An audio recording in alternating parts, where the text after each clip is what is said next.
In this video, we're going to go through how to access the 10th grade personality inventory on Naviance, which is the 10th grade required task for your high school and beyond plan.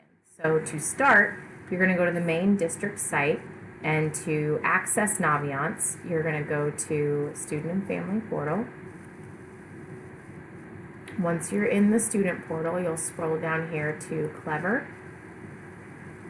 And Naviance can be found about halfway down the page under College and Career Readiness. So here's Naviance, it's this turquoise icon right here.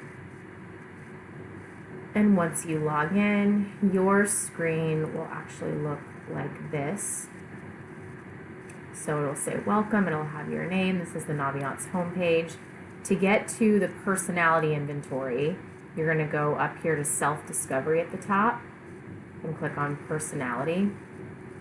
This will open the personality inventory. It'll take you about 10 minutes to go through the entire inventory start to finish.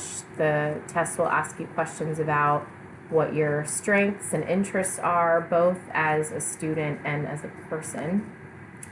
And then when you're done, you'll get this really cool summary report that you can kind of go through.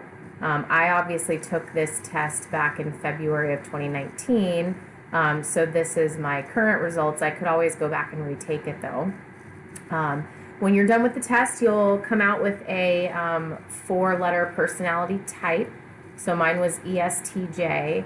We encourage you guys to kind of read through your full report here. If you go to the table of contents at the top, you can access any of these sections and learn more about yourself, about your learning style, how you work best, how you work with others.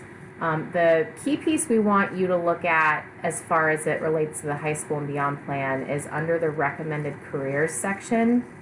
Here's where Naviance will recommend careers to you that would be a good fit based on your 4-letter personality type. So we encourage you to explore some of these careers and add at least 2 of them to your list of favorites. So you can explore more about the careers, and then if you click this heart button, you can add that job to your list of potential careers for going into after high school and after college. Have fun.